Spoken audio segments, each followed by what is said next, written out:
తాకట్టులో ఉన్న బంగారాన్ని విడిపించి ఆ రోజు ఆన్లైన్ రేటుకే మేము కొంటాం. Sharma gold company.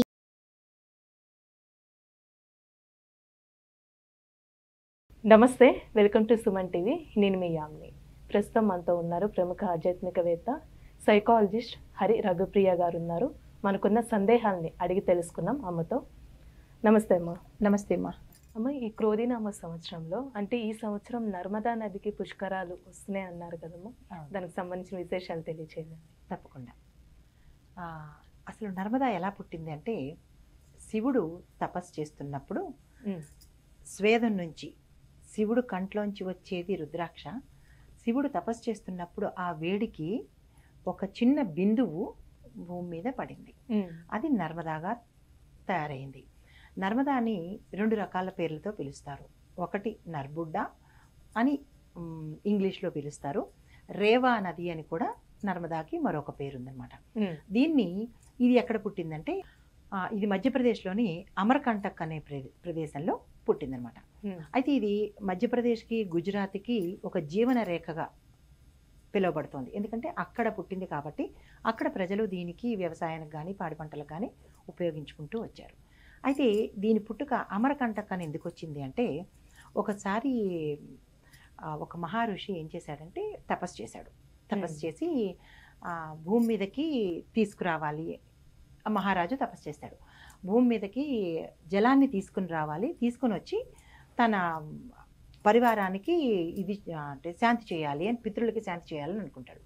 అనుకుని ఏం చేస్తాడంటే తపస్సు ప్రారంభిస్తాడు.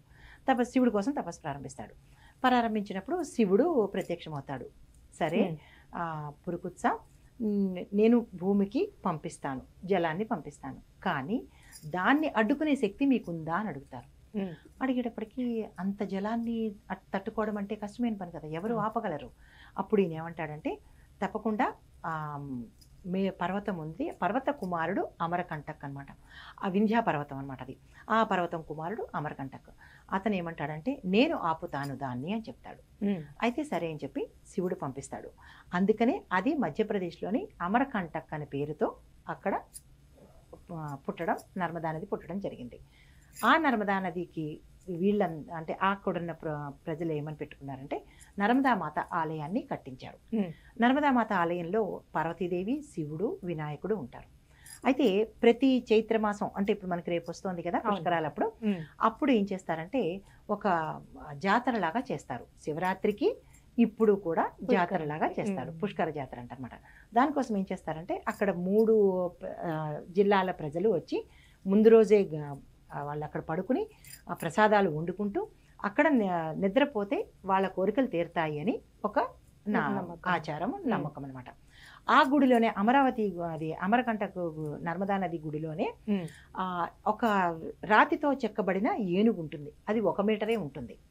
అయితే ఇక్కడ భక్తులు ఏం చేస్తారంటే, ఆ ఏనుగు కింద నుంచి ఇటు నుంచి అటు వెళితే వాళ్ళ కోరికలు తీరుతాయని ప్రతి ఒక్కళ్ళు, మన కోరికలు ఇంటి ముందు కావు రాగానే మనం పిల్లలతో పాటు మనం కూడా ఆవు కింద నుంచి పెడుతూ ఉంటాం, దోషాలు పోతాయని. ఎందుకంటే 33 కోట్ల దేవతలు ఆవులో ఉంటారు కాబట్టి. ఇక్కడ ఏంటంటే ఆ ఏనుగు కింద నుంచి పెడితే వాళ్ళ కోరికలు తీరుతాయి అని వాళ్ళ నమ్మకం అనమాట.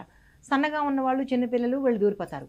కానీ ఇక్కడ విశిష్టత ఏంటంటే, ఎంతటి భారీ శరీరం వాళ్ళైనా ఏనుగు కింద నుంచి, ఆ ఏనుగే ఇంత పెద్దగా ఉంటుంది, దానికి ఏనుగు పొట్ట భాగానికి చాలా తక్కువ ఉంటుంది, అంటే నిడివి. అయినా సరే ఇక్కడ భారీ కాయలు కూడా ఇక్కడ నుంచి వెళ్ళి అటువైపుకి వెళ్తారు. అంటే వాళ్ళ నమ్మకమే అటు నుంచే తీసుకువెళ్తుంది. ఇది ఒకటి. అయితే అసలు పుష్కరుడు ఎవరు అనేది చెప్తాను. అందరూ పుష్కరాలు అంటున్నారు, కానీ అసలు పుష్కరుడు ఎవరు? అయితే ఒకరోజు తుందిలుడు అనే మహర్షి తపస్సు చేస్తాడు. తపస్సు చేసినప్పుడు అతను ఏం చేస్తాడంటే, తపస్సు కరెక్ట్గా చేసేటప్పటికి వెంటనే బ్రహ్మదేవుడు ప్రత్యక్షం అవుతాడు. ఏం కావాలి అని అడుగుతాడు. ఏమీ లేదు, నాకు నదీ జలాల మీద ఆధిక్యత కావాలి, ఆ నదీ జలాల్లో ఉండే పవిత్రత అంతా నాకు కావాలి, ప్రసాదించండి అంటారు. వెంటనే బ్రహ్మదేవుడు ప్రసాదిస్తాడు. సో నదీ జలాల తాలూకా మంచి అంతా, అంటే పుణ్యము, పవిత్రత అంతా ఈ తుందిలుడు అనే మహర్షి తీసేసుకున్నాడు. అతనే పుష్కరుడు అనమాట. పుష్కరం అంటే 12 సంవత్సరాలకు ఒకసారి వచ్చేది. మేషరాశి నుంచి మీనరాశి వరకు మనకి 12 రాశులు ఉన్నాయి. ఒక్కొక్క రాశికి ఒక్కొక్క నదికి, అంటే 12 నదులకే, నదులు మనకి బోల్డ్ ఉన్నాయి కానీ 12 నదులకే ఈ యొక్క పవిత్రతని ఆపాదించబడింది అనమాట. అప్పుడు ఏం చేస్తాడంటే ఈ తుందిలుడు మహర్షి ఎప్పుడైతే ఆ వరం స్వీకరించాడో, ఈ నదుల్లోన అందరూ, ఇప్పుడు నదుల్లో మనం దేనికి పెడతాము, మన పాపాలు కడుక్కోవడానికే పెడతాము. కానీ నదీ స్నానాలు అంటే ప్రత్యేకించి పుష్కర నదీ స్నానాలు చాలా విశిష్టతను సంతరించుకున్నాయి. ఎందుకు అంటే దానికి మరొక చిన్న కథ యాడ్ చేస్తాను, చెప్పాలి తప్పగదు. అయితే ఈ తుందిలుడు ఎప్పుడైతే పుష్కరానికి సంబంధించిన పవిత్రతను తీసుకున్నాడో, వెంటనే బృహస్పతి అన్నాడు. బృహస్పతి కూడా తపస్సు చేసి, బ్రహ్మదేవ, తుందిలుడికి తుందిలుడు అంటే పుష్కరుడు అనమాట, పుష్కరుడికి ఎప్పుడైతే ఆ పవిత్రతను ఇచ్చేశారో మరి నాకు కూడా ఇవ్వాలి కదా అంటారు. అయితే మీరిద్దరూ మాట్లాడుకొని నాకు చెప్పండి, మీలో ఎవరికి ప్రత్యేక స్థానం ఇవ్వాలి అని అంటే ఇద్దరు ఎవరు ఒప్పుకోరు కదా ఆ స్థానాన్ని వదులుకోవడానికి. అయితే మళ్ళా ఏం చేశారంటే బ్రహ్మదేవుడు, పుష్కరుడు, ఈ బృహస్పతి ముగ్గురు కలిసి కూర్చుని ఏమన్నారంటే, మీరిద్దరికీ సముచితమైన స్థానం, అంటే ఇద్దరికి సమాన స్థాయి ఇస్తాను, ఇద్దరికి సమాన ప్రత్యేకత ఇస్తాను, సరిపోతుందా అన్నారు. సరే అన్నారు. అయితే మళ్ళీ బ్రహ్మదేవుడు అన్నాడు, పుష్కర, నువ్వు నా కమండలంలోకి వచ్చేయాలి అన్నాడు. ఎప్పుడైతే సరే వచ్చేస్తాను అని చెప్పి ఈ పుష్కరుడు మొత్తం బ్రహ్మదేవుడు కమండలంలోకి వెళ్ళిపోయాడు. వెళ్ళిపోయిన తర్వాత అప్పుడు ఆయన సృష్టి కార్యం చేశాడు. ఇదంతా అయిన తర్వాత జలం లేకుండా సృష్టి కార్యం అవ్వదు కదా. అప్పుడు బ్రహ్మదేవుడు ఏం చేశాడంటే విష్ణుమూర్తి సహాయంతో సృష్టి కార్యం మొదలుపెట్టాడు. మొదలుపెట్టిన తర్వాత మరి నదుల్ని బయటికి వదలాలి కదా. ఆ వదలాలి అంటే శివుడు ఏం చేశాడు, మళ్ళా తపస్సు చేశాడు. శివుడు మాత్రమే తపస్సు చేశాడు. తపస్సు చేసేటప్పటికీ ఆయన స్వేదనలో, అంటే ఒంటి మీద నుంచి ఇక్కడ నుంచి కారిన ఒక బిందువు నర్మదామాత అయింది. ఇంకా తపస్సు ఉధృతం అవుతున్నప్పుడు ఆయన రోమంలో నుంచి స్వేదనం మొదలుపెట్టింది. ఆర్ద్రతనే స్వేదనం అంటారు. ఆ స్వేదనమే పర్యాయ పదంగా స్వేదం అయ్యిందనమాట. అయితే అవన్నీ కలిపి జలరాశులైనవి. ఆయన తపస్సు ఇంకా ఉధృతమైంది. ఉధృతమయ్యేటప్పటికీ ఆయన వేడి ఎక్కువ అవ్వడం వల్ల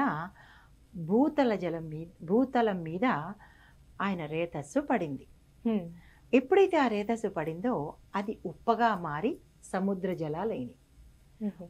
అంటే శివుడి తాలూకా రేతస్సు సముద్ర జలమైంది. ఆ తర్వాత ఆయన దాన్ని, ఈ నదులన్నీ మంచిగా వచ్చినాయి కదా, అంటే మామూలు స్వేదంతో వచ్చినవి అవి నదులైనవి అనమాట. సాగరాం నదీనాం సాగరోగతి, ఈ నదులన్నీ కలిసి సాగరుల్లో కలవాలన్నమాట. తర్వాత ఈ పుష్కరాలకు ఉన్న ప్రత్యేకత ఏమిటంటే, ఆ పుష్కరాల రోజు మనము ఒక శ్లోకాన్ని చదువుకోవాలి. శ్లోకాన్ని చదువుకోవాలంటే, పిప్పలాదస్య కృతే సముత్పన్న కృత్యే లోక భయంకరి మృతికాం మయా దత్తం ఆహారం ప్రతికల్పతాం. అంటే ఈ స్నానం చేసేటప్పుడు పురుషులైతే మృతికానాం అనుకోవాలి, స్త్రీలైతే హరిద్రాం అనుకోవాలి. హరిద్రం అంటే పసుపు. దాన్ని ఏం చేస్తామంటే పుష్కర స్నానం చేసేటప్పుడు ఒడ్డున మట్టి తీసుకుని ఆ నదికి 3 సార్లు ఇలా వెయ్యాలి పురుషులైతే. అదే స్త్రీలైతే పసుపు కుంకుమ తీసుకుని 3 సార్లు నదిలో వేసి అప్పుడు 3 మునకలు చేయాలి. అంతేగాని మన స్నానం అంతా అక్కడే చేసేసుకుని సబ్బులు, షాంపూలు, మొత్తం బట్టలు పట్టుకుని అక్కడికి వెళ్ళి స్నానం కాదు.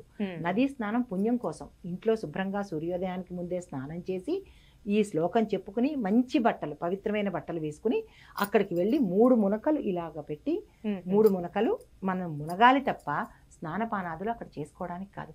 నదీ స్నానం అంటాం తప్ప మన ఇంట్లో చేసినట్టుగా యథావిధిగా షాంపూలు, ఫేస్ వాష్లు పెట్టుకుని రుద్దుకోవడానికి అది స్నానం కాదు. అలానేమో ఆ రోజు పుష్కరాలకు పిండ ప్రదానాలు కూడా చేస్తారు.